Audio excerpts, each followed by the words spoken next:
This morning, we have our great John Willis here, who will be presenting DevOps Founders Discuss Generative AI, Automation, and Infrastructure Dev. Sorry about that. Here you go. Thank you so much. Please welcome John. Hey, great to meet y'all. Good. As she mentioned, I consider one of the founders of the DevOps movement. I was the original. Patrick Dubois couldn't make it, so me and him sort of started this whole thing, and we went ahead and I went and brought it back to the U.S. So Patrick ran the first. It was like 11 to 12 years ago, or actually 14 years ago now. We ran the first one in Ghent. And then me and a friend of mine, Damon Edwards, brought the first DevOps days to the U.S., and so it rolled. So anyway, one of the things I've been thinking about, I usually like to have interactive to find out, what are you here for? But, that's going to be a little hard. Hopefully it's sort of DevOps. And so I'm going to go with, since I can't talk to you pretty much, I'm going to go with the thing that concerns me the most. I'm really positive about generative AI and the things it's going to do. Second point is we ain't stopping it, right? There's no stopping it. So then the meta point for somebody like me who's been in operations, I think of people in operations as we protect the fort. We're protectors. We protect the brand, right? And even developers, not even developers, sorry. but our job is to protect the brand, right? Make the brand stronger, make money, right? And so my biggest concern now is, A, we can't stop this thing. To B, it's actually pretty cool, the generative AI stuff. So then the question is, how do we deal with it, protect and learn about it, and then use it? And so that's what a bunch of us, part of Gene Kim's organization, wrote a fake letter to a CIO, where we said, "Dear CIO, pay attention, because you've made this mistake a couple of times over the past, right?" So we wrote a paper. It's out there. It's called Anonymous AI. I'll try to make all these slides available. But it's a sort of a fake story about a CEO who hires a chief AI officer. And CEO hires a chief AI officer, and which I see a couple of smiles already. And the fear is that the chief AI officer is told, don't even talk to the CIO, don't talk to the CISO, go fast. We've got, you will hear CEOs today say it's do or die, right? And there is a threat. There's an existential threat of not competing with this stuff against your competitors, right? And but in this story, because it's based on sort of the Gene Kim Phoenix Project, if you haven't read that, there's a sort of a meta theme that happens in all these stories. There's a conflict gets resolved, everybody ends, and it's a happy story. So in this happy story, the CIO is able to intervene, even though the CEO is saying, don't do this. The CIO is like, hey, a lot of bad things are going to happen if you just start putting up plain vanilla Kubernetes clusters and Redis and Kafka without knowing anything about hardening the system. So that's kind of what this story is about. I've written a couple of books. I've got one. Me and Patrick will be here a little bit. There's a little DevOps table. This is. I've got a couple extra books for that. We're doing a concept thinkathon tonight. Me and Patrick are going to give away some signed DevOps handbooks. So if you come to there, we'll kind of figure out. You don't have to do it DevOps-y, but if you're kind of DevOps-y, you'll probably win our hearts, all right? And I'm actually finishing up a book, and writing a book, when you say the phrase finishing, just beware, it means a lot long to go. On the history of AI, the history of neural networks, and it's been just fascinating to do that. So I wanted to talk about this idea of how do we get our CIOs, hopefully our CEOs, but let's start with our CIOs, to sort of listen. And there's a great story during World War II. It's the Abraham Wald story. Anybody heard this story before? The bullet hole story? A couple of people. Yeah, it's told a lot, and normally I put it to sleep for 5 years, and then I pull it out when I think I need it. And in this case, during World War II, there were a bunch of mathematicians and statisticians trying to figure out where to repair bullet holes on fighter planes that are coming back. And as Abraham Wall realizes, oh, we got it all wrong. We've been repairing where the bullet holes are. What we need to do is repair where the bullet holes aren't, because they're the ones that aren't coming back. And I think it's a great metaphor for times of these major transitions. The last one that, like, from a DevOps perspective was a shadow IT, like cloud. Like, it came in, we weren't prepared for it. Most industries, we had this shadow IT. Well, we're calling it shadow AI now. And so, I can go through my long history. I'm old as dirt, but we make this mistake often, and so I say, I don't know if this one works, but I say, like, ops people are like cicadas. We go to sleep for like 17 years-ish, and then we wake up and everything is so screwed up that we got to go ahead and start cleaning everything up, right? So, and there's the shadow IT. And so the one thing I think, okay, how do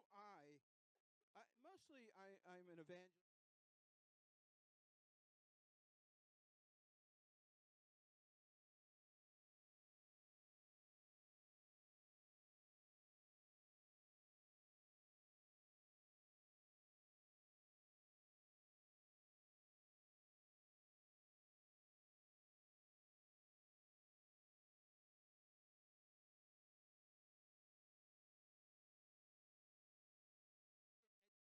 If we don't know what this AI stuff is, we need to get educated really fast. And I thought, like, what worked with the web services?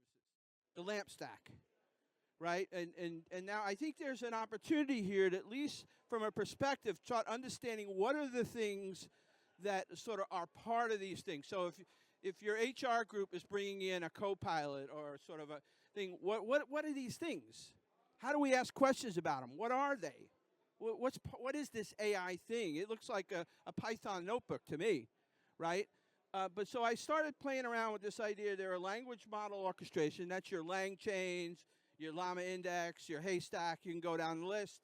Observability. Observability is really interesting here, is that it's a little different than what we've known from like Dynatrace or Honeycomb or these things. It's more about evaluations, the correctness of the answers, hallucination management. And in RAG, hopefully you've heard of this, right? I'm a consultant for MongoDB, so like we've got a really, really good RAG. We got the Atlas Vector Search. And again, I chose Mongo. They didn't choose me. I think they have the best vector database. And like, ping me at the table, and I will tell you unfeathered, non-bullcrap version of why I believe that, okay? And then models.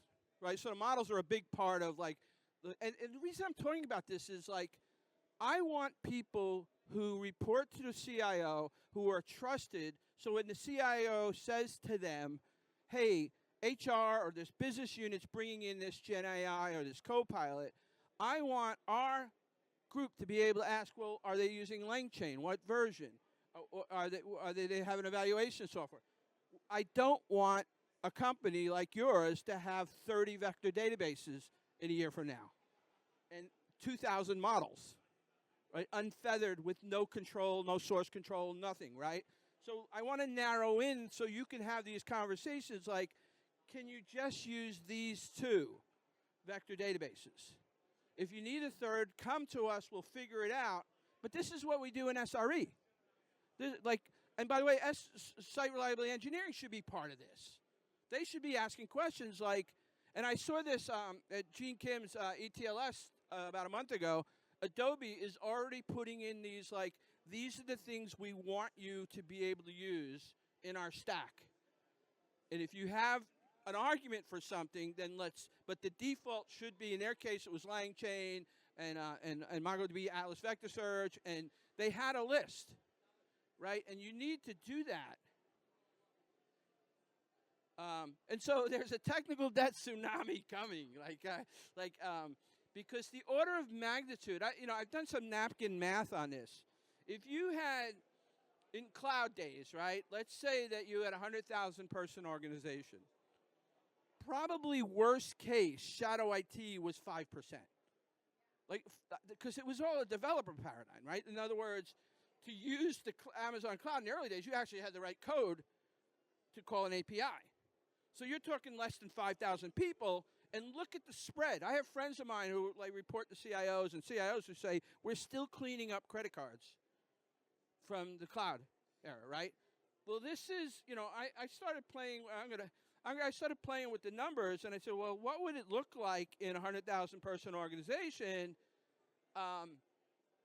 where like a lot of people have access to this stuff now?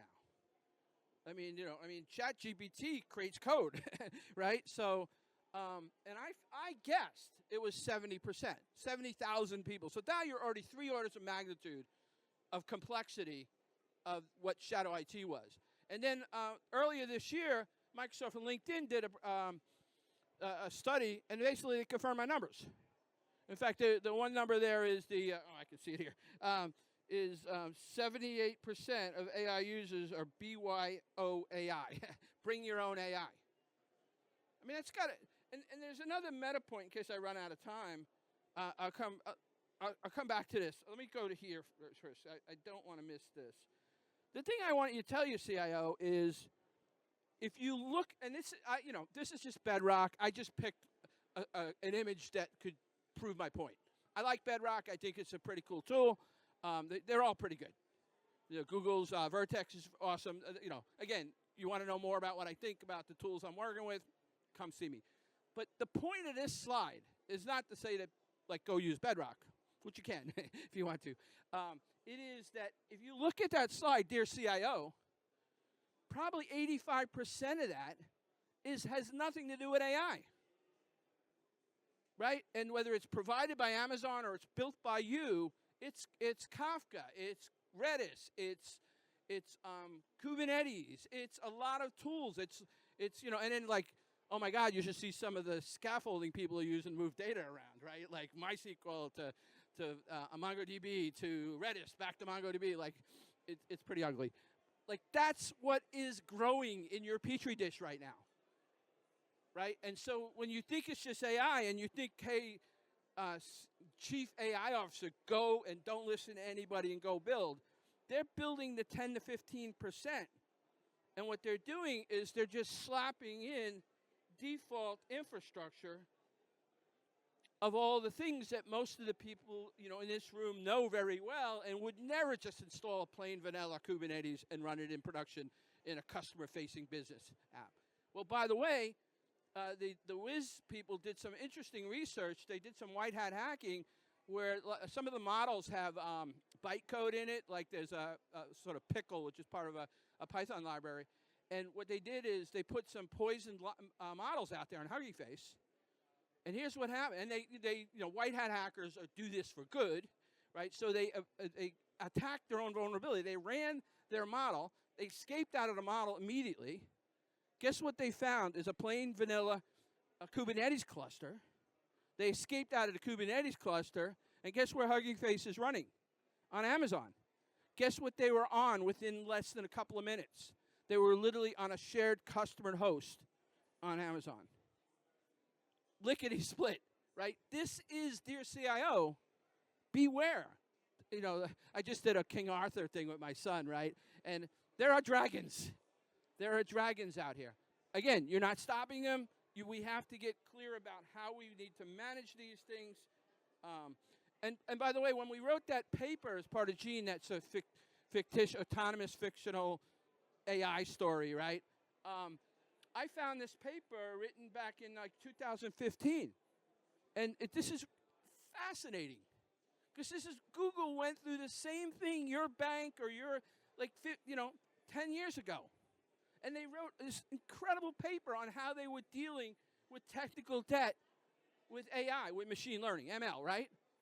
And like you read it, and it reads well. It's like most papers, you got to know math really well. But like this reads really well. And we used a lot of it in our paper. It is such a great warning letter to the things you're going to run into in your bank, your insurance company, your retail organization. Because they experienced this at scale, like everything else, 10 years before most banks do as well. So like the threats of not doing this, right? Again, not doing generative AI is basically not an option, right? You're going to fight, you're fighting water coming down a hill, right? Like you can dam this one, it's going to go around, right? Like the advantages to this, it's a competitive market perception. I think the next car I buy When I go to buy it, and it has a little book in the thing that tells me how to open the gas cover or whatever, because I have to read to page 53 and find the index, and there isn't something on my phone where I can just ask a question, I'm not buying that car, right? It's just going to look bad. Operational inefficiencies. You know, for us who, like, build efficiencies around DevOps, DevSecOps, SRE, right? There is incredible. I've been running hackathons, a bunch of hackathons. Tonight we're running a concept hackathon, so you don't have to code, which is really cool. So we built a hackathon where, like, you don't have to be a coder, but you can basically build something. You not really build, but you sort of you build sketches and you sort of design something.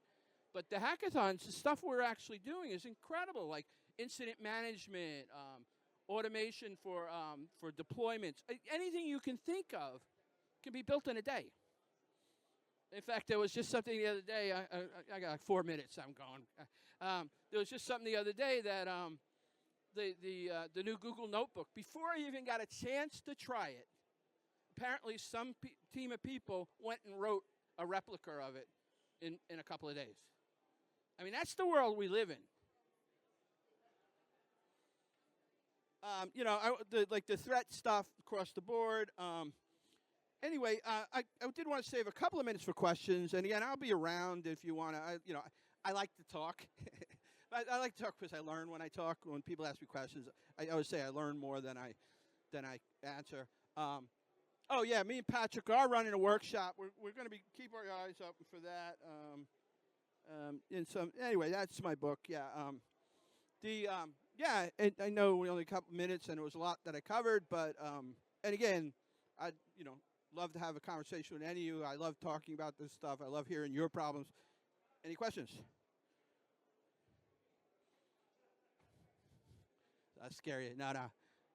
All right. Well, hopefully this is helpful for y'all. I mean, a good way to start the day off. And again, I'd love to meet any if you want. We got a little booth out front. Patrick will be here. He's way more fascinating than I am, so he'll be here probably about an hour or so. So, all right. Well, thank you so much for joining me this morning.